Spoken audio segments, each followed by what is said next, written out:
Bé, i avui estem fent un programa més de la ràdio de l'Agència de Comunicació Intercultural ITACAT, mitjà que treballa conjuntament amb la xarxa Barcelona Antirumors. I avui parlarem d'on ve tot el que està passant a Colòmbia. Des del passat 28 d'abril, les principals ciutats de Colòmbia, com per exemple Bogotà i Cali, han estat protagonistes d'una sèrie de manifestacions realitzades inicialment amb l'objectiu d'eliminar el conjunt de reformes de caràcter tributari, laboral, de salut i educatiu, proposat pel govern actual d'Ivan Duque, i durant les quals es donarien pas a altres pronunciaments en contra d'altres problemàtiques socials que ens explicaran els convidats d'avui. Tenim a Francisco Giraldo, ell és economista de la Universitat Externado de Colòmbia i professor amb més de 36 anys d'experiència, amb estudis doctorals en Sociologia Jurídica i una maestria en Govern Municipal i Transdisciplinar en Sistemes de Vida Sostenible. També té amplis coneixements en Història, Geografia i Medi Ambient colombià i és el coordinador de la línia de justícia redistributiva de l'organització indígena Acuba Daure. I també tenim a Fabiola León Posada. Ella és periodista, és investigadora acadèmica, formadora i analista de mitjans i també és assessora en comunicació. Ha estat defensora de la llibertat d'informació i drets humans durant molts anys i, a més, des de més d'una dècada ha estat vinculada amb Reporteros Sense Fronteres com a corresponsal per a Colòmbia. Actualment és assessora en comunicacions i acompanya processos socials amb organitzacions indígenes i de dones artesanes. El 2016 va publicar la ponència Medios, Democràcia i Reconciliació en ALAIC México i també acaba de publicar un llibre col·lectiu denominat Ondes Comunitàries que narren la paz. Bé, i avui tenim amb nosaltres a Francisco Giraldo. Hola, Francisco. Hola, Mayra, ¿cómo estás? Bien. Y també a Fabiola León Posada. Hola, Fabiola. ¿Qué tal? ¿Cómo están? I com havia dit abans, avui parlarem de tot el que està passant a Colòmbia des del passat 28 d'abril i per això tenim amb nosaltres al Francisco Giraldo i a la Fabiola León Posada. Y comenzarem parlant de precisament des de on hem de parlar, desde dónde tenemos que hablar, Francisco, para hablar de lo que, para explicar y para entender todo lo que está pasando actualmente en Colombia. Bueno, yo creo que siguiendo un poco la onda que se dio en el 19 en varios lugares de América Latina, sobre todo en Chile, en ese momento también al final, hacia el mes de noviembre, en Colombia se dio un levantamiento que yo creo no tenía una dimensión de esas hacía muchos años en Colombia, tal vez décadas. La reacción en Colombia había estado en muchas ocasiones en los sectores populares muy opacada por la presencia tan amplia que ha tenido Colombia, que ha sido históricamente un país fértil para las guerrillas, no solamente en la duración, sino en el número de ellas, de las que se han creado. Y esa izquierda armada siempre ha opacado un poco la movilización social, porque facilitaba de alguna manera la criminalización por parte del Estado de esa movilización. No es que eso haya dejado de ocurrir. Lo primero que salen a decir desde el Estado, desde las fuerzas militares, es que la movilización está infiltrada, que está financiada, un poco desconociendo como las dinámicas propias de los movimientos sociales. Tal vez desde los años 70, cuando los movimientos estudiantiles, el paro cívico del 77, no había una movilización tan amplia en Colombia, digamos, de las dimensiones que ha tomado la del 19 y sobre todo la de ahora. ¿A qué obedece? Obedece en mucho a unas condiciones particulares. Colombia no es un país pobre. Colombia es un país profundamente desigual. Digamos que estamos en la OCDE como por una decisión gubernamental que no es muy razonable que nos hayamos metido ahí, pero de alguna manera medianamente eso da un indicio de lo que ocurre en el país, de que no somos un país que esté en unas condiciones de pobreza absoluta masiva. Somos un país rico en muchas cosas, con una mediana industria, con una capacidad exportadora primaria, pero finalmente tenemos una capacidad exportadora y hay una base económica relativamente sólida. Pero detrás de eso se oculta una desigualdad enorme que en algunos aspectos como la tenencia de la tierra o la propiedad del capital son profundamente, digamos, los indicadores son muy altos en ese sentido y sobre todo en un país que se ha deteriorado muchísimo en su economía en estos últimos 4 o 5 años. No es producto de la pandemia, es algo que venía ocurriendo. Y claramente los datos oficiales de este último año, pues lo que muestran es un crecimiento absurdo de la pobreza, de la informalidad laboral, que el Estado, creo que parte de las causas de lo que está ocurriendo es lo mal que ha atendido esa situación de la gente. O sea, teniendo de alguna manera los recursos, han dado prioridad a mantener una estabilidad macroeconómica que se vuelve como el santo grial de los estados, de los gobiernos, pero sacrifican las condiciones de calidad de vida de la gente y eso creo que ha detonado nuevamente como esta segunda parte de lo que había iniciado en noviembre del 19. De acuerdo, Francisco. Y si hablamos como de las principales causas, ¿no? Por las cuales las personas están protestando actualmente, ¿de qué causas podríamos hablar? Bueno, creo que en este momento, anecdóticamente, hay un hecho detonante de eso, que es una respuesta que el ministro de Hacienda que renunció da respecto al precio de los huevos, en donde da un precio absurdo que no tiene nada que ver con la realidad, donde aparentemente los huevos son muy baratos.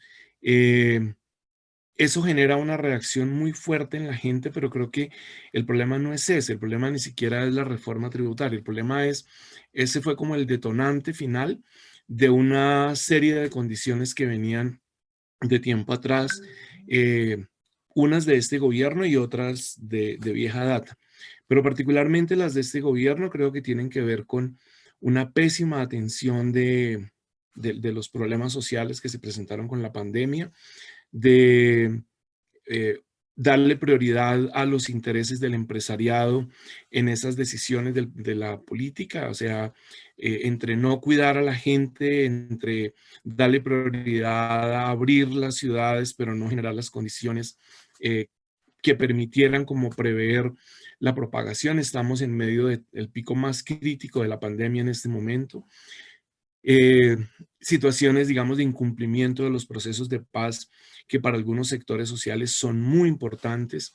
El incumplimiento, por ejemplo, de los pactos que se han hecho con los pueblos indígenas respecto a sus condiciones de tierras, de condiciones sociales, de transferencia de recursos. Hay una historia larguísima de incumplimientos de este y de gobiernos anteriores. Uno pudiera enumerar, no sé, como más de 100 acuerdos y cosas que se han incumplido con ellos, incumplimientos con los sectores estudiantiles, incumplimientos con el sector del campesinado y una serie de decisiones que terminan siendo públicas, pero que en general se tramitan por debajo de cuerda, en donde así como hay incumplimiento con esos sectores, se tramitan decisiones presupuestales y decisiones que implican sacrificio fiscal para el país, que favorecen al empresariado, que favorecen a las empresas mineras que en Colombia hacen extracción.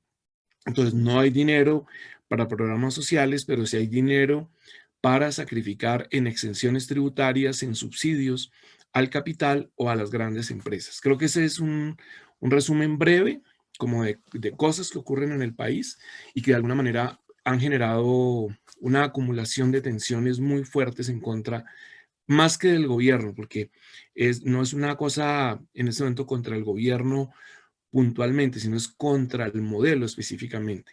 Ahora, creo que este gobierno ha acumulado una serie de condiciones por las características personales del presidente de antipatía. O sea, las burlas que hay, creo que históricamente va a batir el récord en ese sentido, pero hay personajes en el gobierno que son absurdamente antipáticos para la gente por las respuestas que dan en las intervenciones públicas que hacen.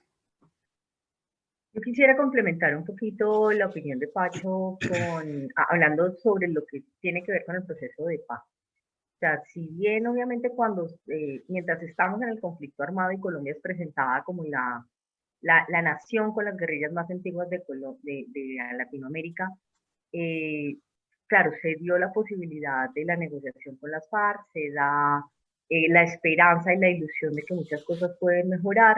Creo que eso también es algo de lo que empieza a generar o que empieza a llenar las ganas de la gente de poderse pronunciar. El conflicto armado había dejado por debajo muchas cosas cuando se da por lo menos el fin con las FARC, efectivamente empiezan todas estas dinámicas sociales a aparecer y a ser protagonistas de una cantidad de cosas. La no implementación de los acuerdos de paz es parte obviamente de lo que agudiza la problemática. O sea, si nosotros cogiéramos cada punto del acuerdo de paz, habría que decir que no cumplimos ninguno. O sea, no solamente por los porcentajes que haga entidades como el Instituto CROC, que son de los que llevan la medición de lo que se ha podido cumplir, pues todos sabemos que no llevamos más del 20% de la implementación del acuerdo. Al contrario, hemos empeorado en cosas como hay uno de los puntos que hablaba precisamente de cómo desmontar otra cantidad de estructuras armadas que estaban operando en su momento, y lo que hemos visto es una agudización de la violencia en Colombia. Entonces tenemos más líderes sociales amenazados o asesinados, tenemos una cantidad, somos el segundo país donde más líderes ambientales mueren por causa precisamente de la defensa de la tierra. Y tenemos obviamente lo que estamos viendo en este momento coyuntural es esa connivencia de actores armados con sectores civiles, políticos y empresariales, que es algo que siempre hemos tenido, pero aquí ha sido como una muestra más de, como sin pena, sin tapujo, hacer más evidente ese tipo de matrimonios para poderse conservar las élites como están. Eh, Creo que esas también son parte de las detonaciones de toda esa problemática social. O sea, creo que sí hay un cansancio de lo que ha venido pasando, y hay cosas ahorita, precisamente Francisco hablaba de la pobreza en Colombia, y a mí me parece inaudito que se conciba que una persona puede vivir con $100 al mes. O sea, $100 no alcanza ni para una persona, y estamos diciendo que aquí en Colombia pueden vivir familias de 6 o 10 con eso. Entonces, realmente las condiciones sociales son difíciles, no solamente las condiciones económicas, y obviamente traemos un cúmulo de situaciones. Ahora, otra precisión, por ejemplo, en el 2019, cuando se dan los estallidos, pues tiene que ver con una parte sobre el tema de la educación. Ese era como lo fuerte en ese momento, pero también el tema de asesinatos de líderes sociales.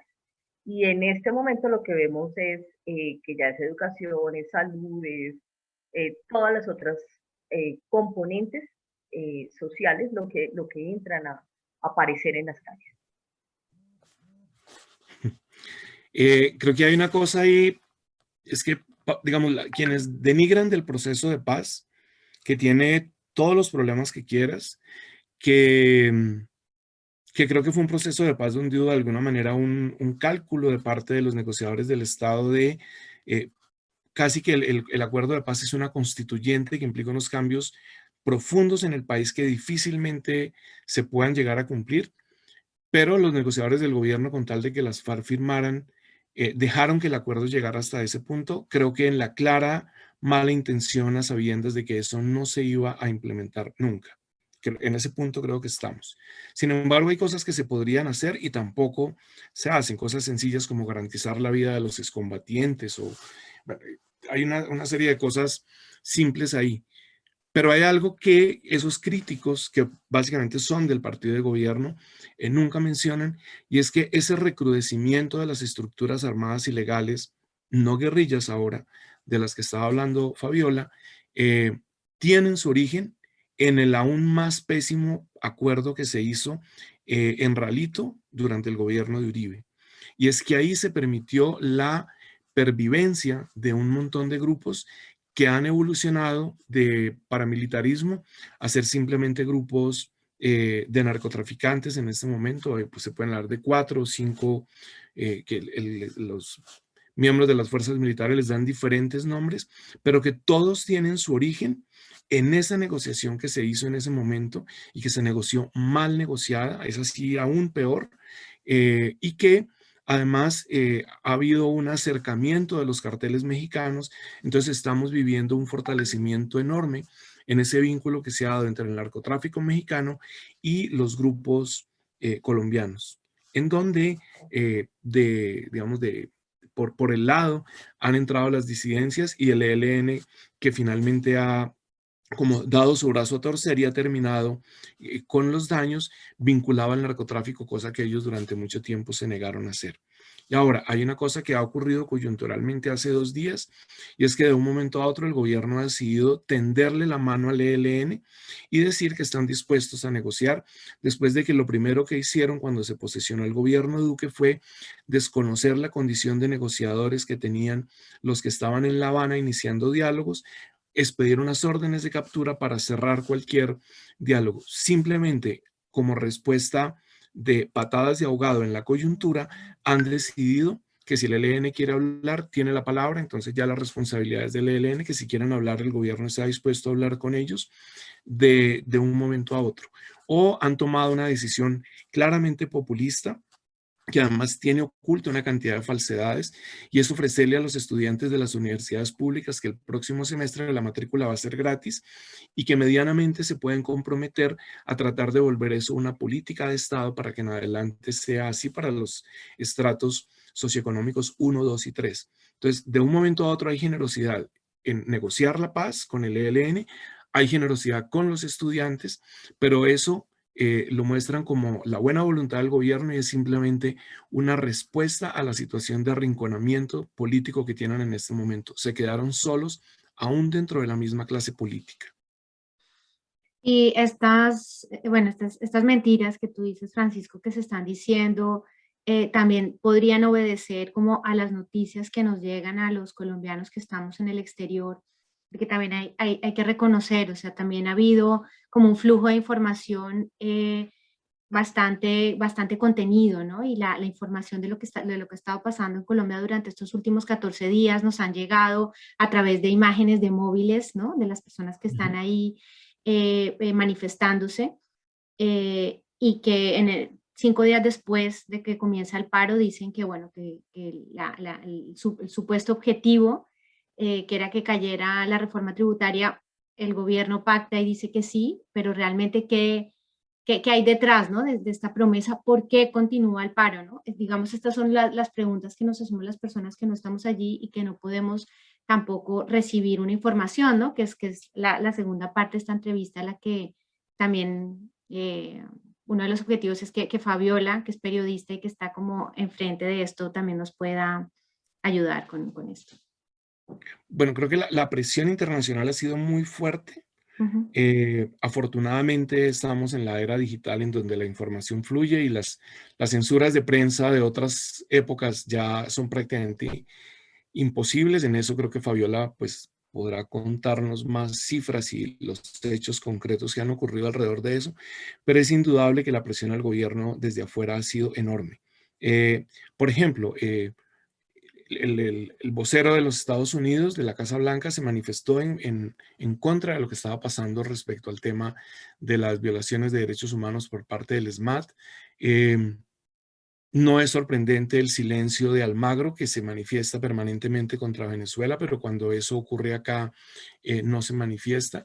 Dentro de las cosas que han circulado, por ejemplo, están los cuestionamientos que los miembros del partido de gobierno, el Centro Democrático, hacían a lo que ocurría en Venezuela, y que han tenido que tragarse sus palabras ahora que esas cosas están ocurriendo en Colombia. Entonces era muy malo cuando pasaba en Venezuela y Maduro reprimía brutalmente a la población, pero acá han guardado absoluto silencio y por el contrario, en el caso del expresidente Uribe, han hecho un llamamiento a desatar la furia de las fuerzas militares contra los marchantes, cosa que incluso implicó que Twitter le bajara ese comunicado que él había hecho público.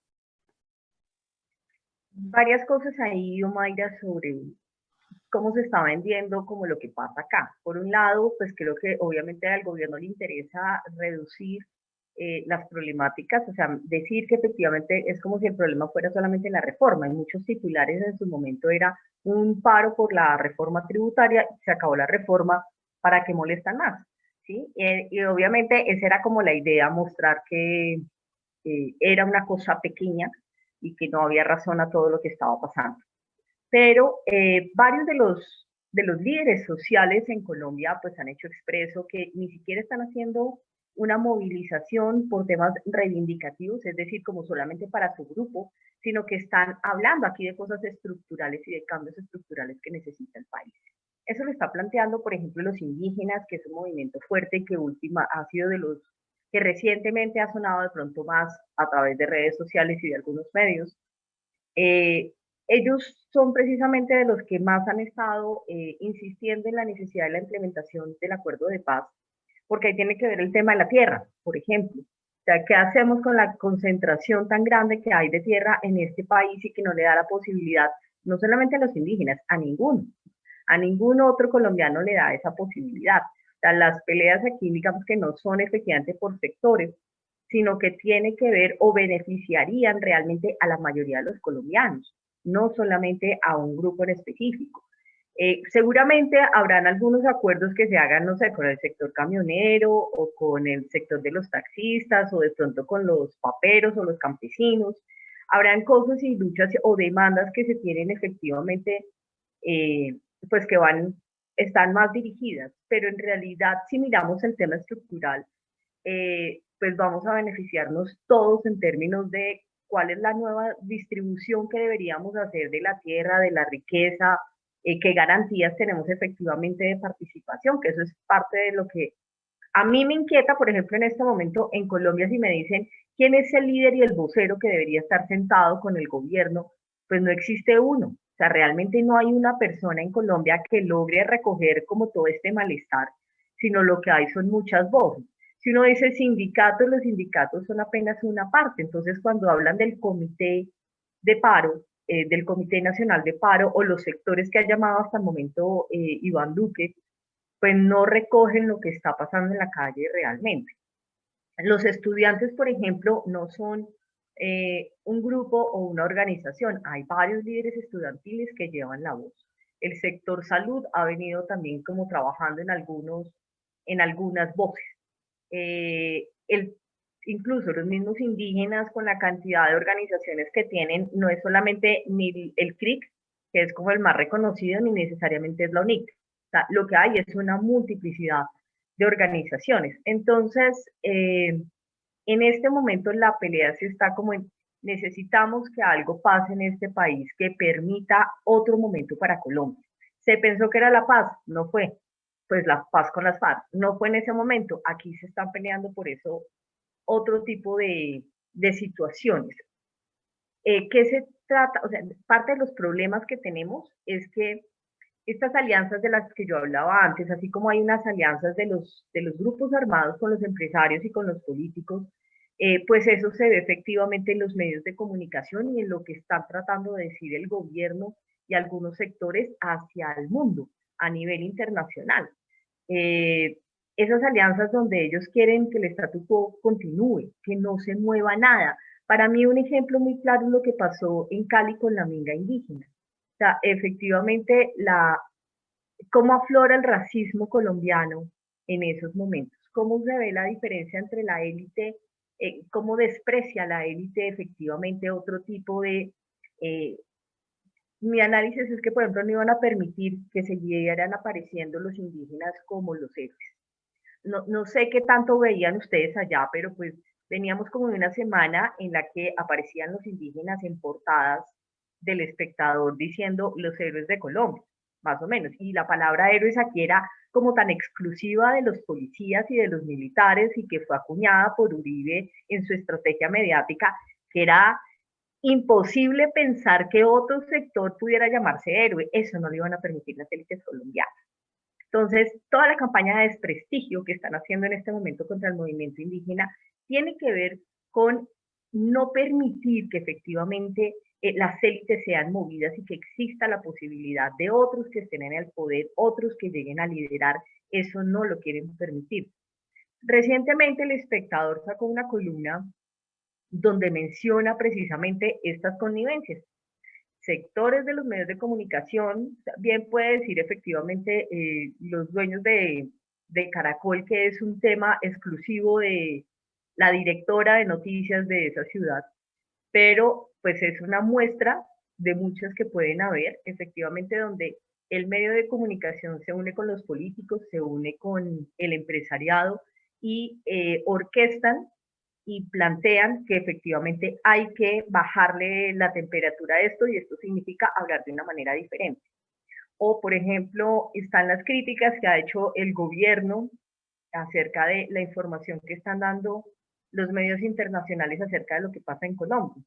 Que lo que pasa es que no están no están mostrando realmente las escenas del vandalismo que funciona acá. ¿Sí? Entonces es muy evidente, y de pronto como decían ahora, gracias a la facilidad que nos da la tecnología,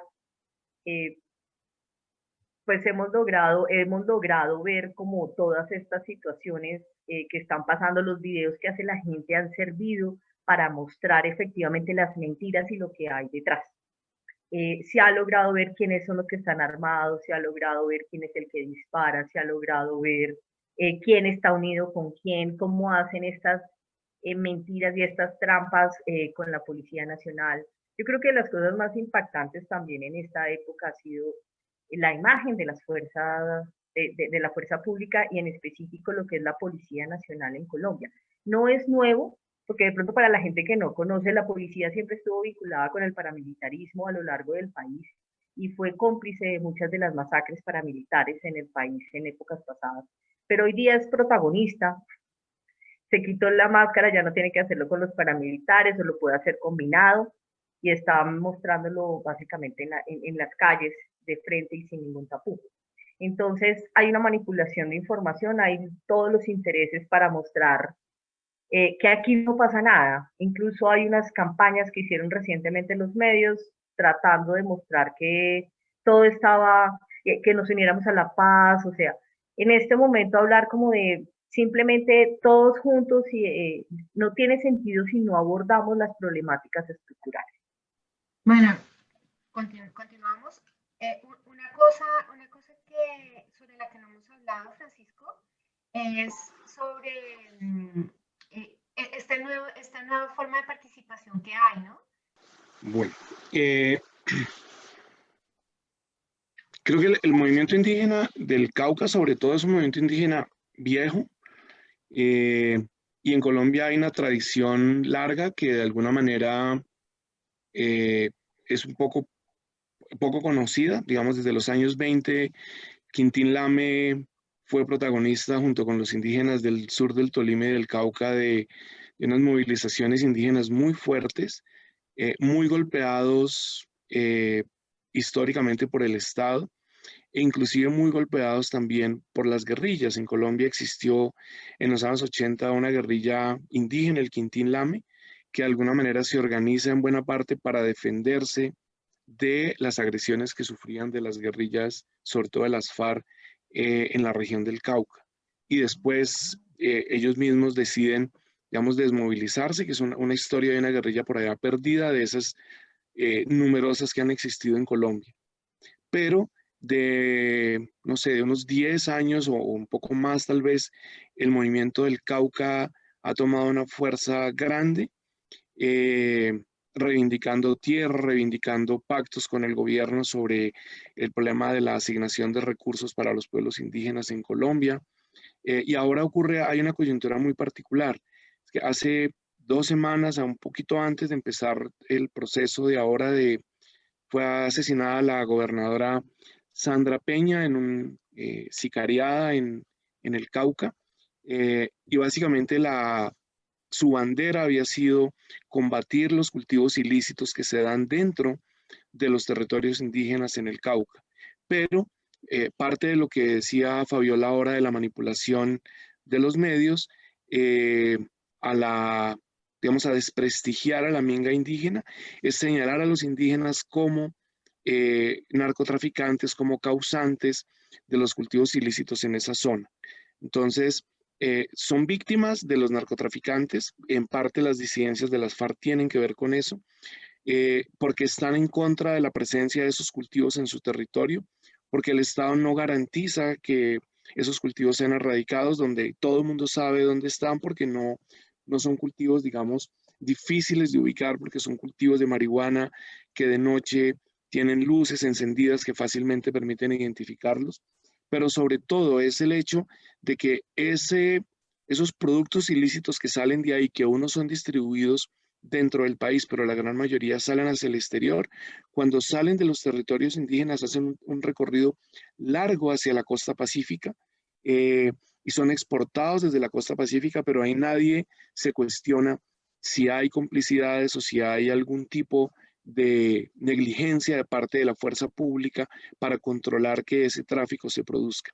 El señalamiento recae en los grupos indígenas, en ese caso. Entonces digamos, los indígenas han tomado una bandera, creo que han ganado un reconocimiento muy fuerte dentro de las otras instancias por el papel que cumplen, eh, como por las características de lo que han hecho. La movilización de la Minga ahora hacia Cali fue básicamente una movilización respondiendo a un llamado de organizaciones indígenas más pequeñas en el Valle del Cauca y en Cali particularmente, que estaban siendo golpeadas muy fuerte por la represión, y los indígenas se vienen a Cali a, de alguna manera, generar eso, y eso genera situaciones como la que se ha denunciado de la reunión que se hizo entre gente de la élite de Cali con la Policía Nacional para orquestar la situación que se presentó el domingo, en donde provocaron a los indígenas en un lugar estratégico, y eso generó que los indígenas se bajaran de las chivas, persiguieran a quienes les habían disparado,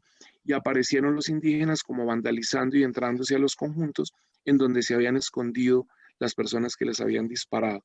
Entonces hay toda una orquestación de situaciones alrededor de ese sentido para criminalizar y desprestigiar a los indígenas, y lo mismo ocurre con los estudiantes. Hay imágenes claras de policías vandalizando las entradas de los bancos, de policías de civil siendo los provocadores y los gestores del vandalismo.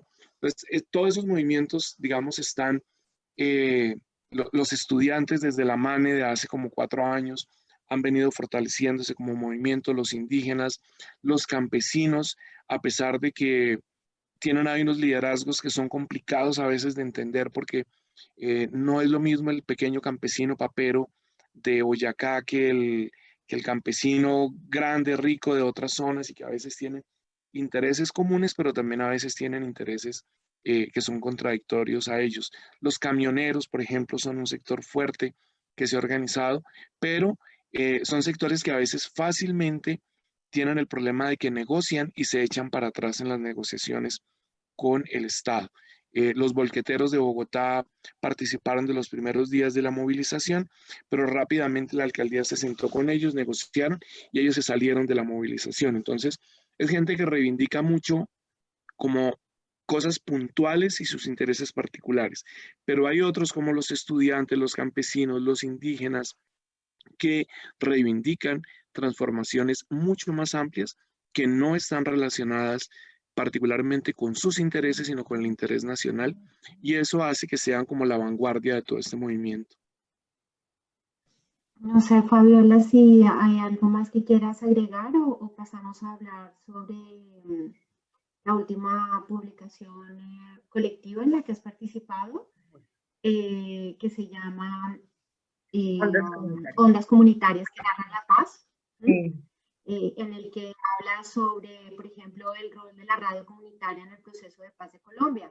Digamos, es un tema que a nosotros desde ITACAT nos interesa, porque aquí se trabaja mucho, pues, una información intentando crear una información paralela y nuevas formas de participación en los medios de comunicación. Okay, bueno, 3 cosas entonces. Una, para complementar un poco lo que decía Pacho, el ejemplo de los campesinos, recientemente veía un video de lo que manifiestan los campesinos boyacenses acerca de por qué el paro.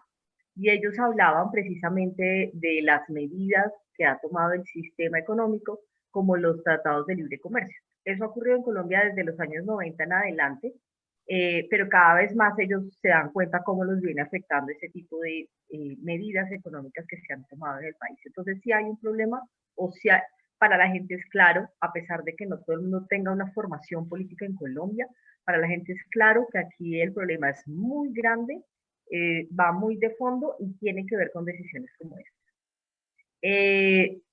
Dos, con el tema de el libro, ¿cierto? Medios, ondas comunitarias que narran la paz. Yo creo que uno de las cosas que se comentan en el libro precisamente es la cantidad de medios de comunicación. El ecosistema de medios en Colombia había sido siempre muy limitado, como eran antes también los partidos políticos. Entonces, básicamente son dos canales, que son los mismos dos periódicos, que son lo mismo, todo es lo mismo y tienes opciones de dos, básicamente. Tenemos una concentración muy alta en propiedad de los medios, pero también en la propiedad de contenidos. Si nos damos cuenta, no es muy diferente a todo lo que estamos hablando de los otros sectores. Cuando llega el Internet, o sea, realmente siglo XXI, lo que empezamos a encontrar es que se da un auge para nuevos medios de comunicación, especialmente digitales. Cuando llega el proceso de paz, por ejemplo, hay otro momento, nuevamente se abre la posibilidad de muchos medios y sobre todo medios regionales. Es que el nivel de centralismo en Colombia es absurdo realmente. Entonces se da un auge con el proceso de paz de que afloran muchas iniciativas comunitarias, locales, alternativas, juveniles, tratando de contar otro país, que es parte también de lo que está pasando en este momento, de lo que está aflorando en las calles. Entonces, con este nuevo auge, cuando ocurren este tipo de manifestaciones, la cantidad de trabajadores de los medios pues es impresionante. Sin embargo, la posibilidad de que estos medios alternativos digitales puedan sostenerse en el tiempo es muy difícil, por temas de gestión, porque mucha gente lo hace por pasión, lo hace por voluntariado. Entonces, ahí tenemos un desequilibrio, como siempre en el país, porque no hay mucha atención realmente para el medio comunitario. En Colombia existen medios públicos y medios privados y comunitarios. Y la legislación está dada por cada canal independientemente. ¿Sí? Alguna gente le puede ver a eso una ventaja, otros podemos ver en eso una desventaja. Veamos que en América Latina lo que se hizo fue tratar de hacer una ley de medios en la que lograran cobijar a todos. En Colombia los tienen todos separados, entonces es difícil a veces poder concertar algunos temas. ¿Qué es lo que ocurre? Se supone que los medios comunitarios son los que tienen, según la ley, por excelencia, la encomienda de fortalecer la democracia en el país. Pero esto es una ridiculez en un país, primero, que es antidemocrático, dos, que no le importan los medios comunitarios, no hay realmente una política clara como de ayuda y sostenibilidad al medio comunitario, la gente lo hace con el bingo, con la fiesta, o sea, tratando de levantar dinero, de donde no hay, la legislación los limita económicamente un montón, entonces, y se supone que debe haber uno por cada municipio, en este país son 1.132 municipios, pero realmente funciona en la mitad. Entonces, uno dice, si son los responsables de la democracia, ¿qué es lo que está pasando realmente con estos medios comunitarios? Pero además se supone que deberían ser la base de las organizaciones sociales, por eso se llama comunitarios, porque se supone que sus juntas están o recogen a los artesanos, a los de la iglesia, a los de los ancianatos, o sea, todo tipo de organización que exista en un municipio debería estar en el medio de comunicación. Pero eso es una mentira en la realidad. Muchos de estos sectores terminan pidiéndole al medio de comunicación que los ayude a sobrevivir o que los ayude a denunciar lo que les está pasando. Pero realmente no hay estructura social organizativa. En parte, ¿por qué? Porque en Colombia han matado tantas personas que se han metido precisamente en estos espacios de participación que la gente prefiere no participar. Entonces, la gente se queda callada, prefiere que no se diga. Muchas de las emisoras en Colombia están bajo la tutoría de las iglesias, especialmente las iglesias católicas. Esto significa que muchas iglesias son las que determinan qué se dice y qué no se dice, qué es conveniente según Dios o la iglesia propiamente. Entonces, eso hace que se convierta también en un regulador de lo que se dice y lo que no se dice en Colombia. Entonces, los medios comunitarios no logran realmente ni llegar a la democracia, ni expresar la participación, tienen muchas dificultades para realmente ser comunitarios. Al lado de estos están los medios alternativos, que son los creados por los jóvenes, que son como muchos colectivos de comunicación que se arman en los barrios. De estos tenemos casos donde, por ejemplo, los cultivos ilícitos hacia el lado, hacia el suroccidente del país, estamos hablando por los lados de Meta precisamente, tuvimos un caso, por ejemplo, los campesinos de allá se organizaron con su medio de comunicación para contar lo que les estaba pasando. Al registrar lo que es la erradicación forzada de los cultivos ilícitos, uno de los periodistas que estaba grabando es impactado en una de sus manos con un tiro, dado precisamente por la fuerza pública. Entonces, ahí uno dice, esas son las condiciones en las que algunos tienen que trabajar. En estas manifestaciones, pues hemos venido haciendo una minería, tratando de buscar todos los casos que han ocurrido durante estos 15 días. Y en este momento estamos diciendo que tenemos 142 periodistas que han sido agredidos durante estos 14 días. Y aquí tenemos de todo. Creo que lo más preocupante, la cifra está llegando más o menos a 20 periodistas heridos que han sufrido algún impacto. De esto que nos preocupa, que antes, volvemos un poco como al tema del racismo y el clasismo que existe en Colombia. Acá también habían, así como incluso hay víctimas buenas y víctimas malas, víctimas que tienen más privilegios que otras, pasa lo mismo en los medios de comunicación. Entonces hay una preferencia por los grandes medios de comunicación para dar entrevistas, incluso para no atacar por parte de la fuerza pública. Pero lo que son los medios alternativos, comunitarios, independientes, no importa si tienen cachucha, todo su carnet acá, un chaleco que diga prensa, pareciera que en este momento tener prensa significa dispárame, pégame, golpéame, uno dice, eso no era lo que pasaba y era una protección para los periodistas. Y uno siempre en cualquier manual de protección de periodismo, uno dice, identifíquese para que, como en cualquier combate, usted se libre de cualquier agresión. Pues eso no es lo que está pasando en Colombia. De esos 140 casos, el 60% son de la fuerza pública. Ahora, también hay que decir que hay manifestantes que han agredido a los periodistas, especialmente de las grandes cadenas nacionales. Bueno, ayer en Popayán hubo 4 personas golpeadas precisamente por manifestantes que estaban haciendo su trabajo periodístico, no eran de grandes cadenas, pero eran reconocidos como periodistas en la región. Entonces, en este momento hay una animadversión por los periodistas. La gente, no todo el mundo discrimina si es RCN o si es Caracol. Lo que la gente tiene claro es que no están con ellos y que la gente que está informando es la ciudadanía o son efectivamente gente que está vinculada a algún proceso como del barrio, del lugar. Entonces hay una animadversión para que los periodistas sean los que cuenten lo que está pasando. Pero especialmente hay una animadversión por parte de la policía contra el periodismo en el país, contra los periodistas en el país. Entonces, digamos que aquí la invitación es como a que la gente siga enviando la información que está enviando.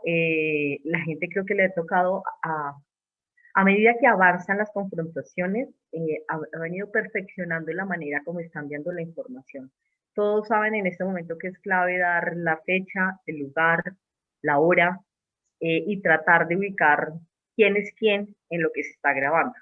Entonces creo que están haciendo curso intensivo de periodismo ciudadano en el país. Igual yo considero que siguen habiendo esas categorías, el periodismo ciudadano es supremamente valioso, pero hay que seguir trabajando en medios de comunicación. Ya me acordé. El tercer punto que quería tocar era precisamente eso. Muchos de estos medios alternativos que vienen de procesos juveniles buscan un periodismo de derechos humanos y enfatizar en el tema de los derechos humanos. Yo considero que académicamente es lo mismo y periodismo y derechos humanos es la misma, deberían ser sinónimos. Pero pues eso no ocurre realmente en la vida real. La gente no entiende que si uno se para en derechos humanos, está beneficiando a la mayoría de las personas. Pero en Colombia pasa algo, hay varias deficiencias en términos de formación y que ha sido parte de lo que ha buscado obviamente la élite gobernante del país. Uno es que no nos formemos políticamente. Dos es que no tengamos un conocimiento de qué son los derechos humanos y cómo funciona, lo cual hace que y que no sepamos obviamente de libertad de información. Entonces, cada vez más uno ve en los periodistas, bien sea graduados en periodismo o estos de los medios alternativos, hay un desconocimiento profundo por los derechos que tienen. Hay un desconocimiento por la historia de Colombia. Eso hace muy difícil que se informe adecuadamente. Entonces ahí hay que hacer como un llamado y celebrar como las iniciativas de muchos de estos procesos sociales que precisamente buscan fortalecer a los periodistas en estos temas, porque a veces no es que no quieran contar, es que no saben cómo hacerlo. A veces los grandes medios no tienen la culpa, es que no saben dónde ubicarse, ¿sí? Pues algunos de los periodistas, no necesariamente sus jefes. Entonces creo que es un panorama gigante con muchas aristas. No sé si queda alguna pregunta para profundizar o algún tema que no haya quedado muy claro. Sí, Francisco. No, yo simplemente quería decir una cosa y es en el momento en el que tú das las recomendaciones, Fabiola, de estos periodistas ciudadanos, pues que también tienen que tener en cuenta el riesgo que corren, ¿no? Se ha visto imágenes de uno de los que informó de la muerte, de una de las muertes, uno de los ataques que resultó ser una muerte, que tuvo que exiliarse, ¿no? O sea, porque le hackearon su Facebook, le empezaron a amenazar a su familia. Entonces, claro, se supone que aunque tampoco haya una protección a los periodistas colombianos, ¿no? Y tú que colaboras con Reporteros Sin Fronteras, también nos puedes dar información sobre eso. Pero aquí vienen muchos periodistas exiliados que les han, bueno, que tienen sus vidas amenazadas, ¿no? Es decir, que también hay un riesgo en informar, ¿no? O sea, no solamente el hecho de que, o sea, las personas que ponen esto en sus redes sociales se juegan la vida también, ¿no? Simplemente quería decir eso. Sí, Francisco. Bueno, quisiera retomar una cosa que mencionó Fabiola del papel de las grandes cadenas. Sí, por ejemplo, este lunes, después de que el día anterior en Cali había habido una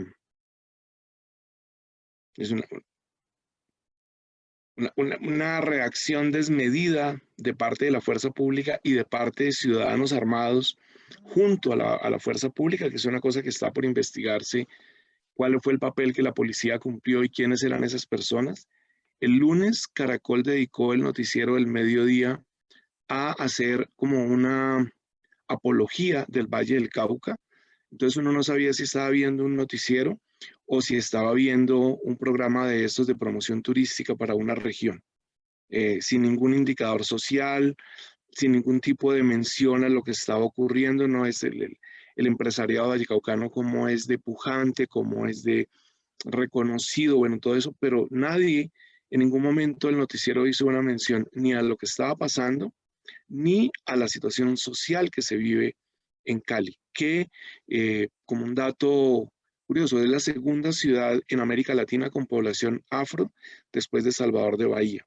Entonces es una ciudad en donde se viven unas tensiones raciales muy fuertes, no solamente contra la población afro, que es la más numerosa, sino que al sur del Valle del Cauca está el Cauca, que es el municipio, el departamento de donde viene la mayor parte del movimiento indígena.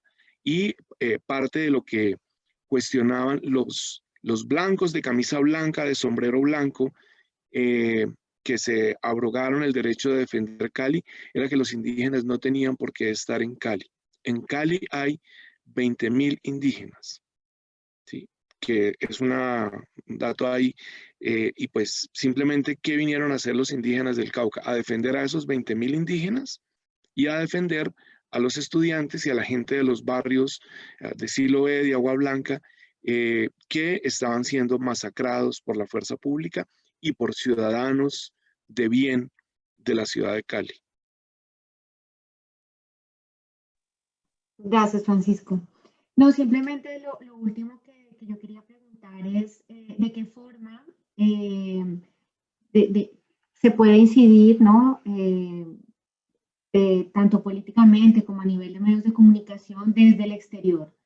En Barcelona, como les explicaba antes, han habido manifestaciones casi desde el primer día.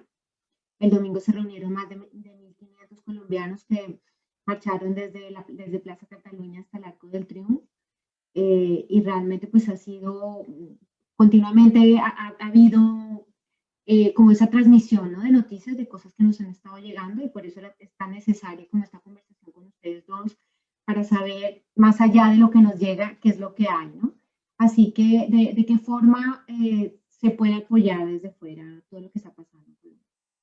Digamos que a mí la solidaridad internacional me parece fundamental en estos ejercicios de manifestación, en los ejercicios de poder documentar qué es lo que está pasando.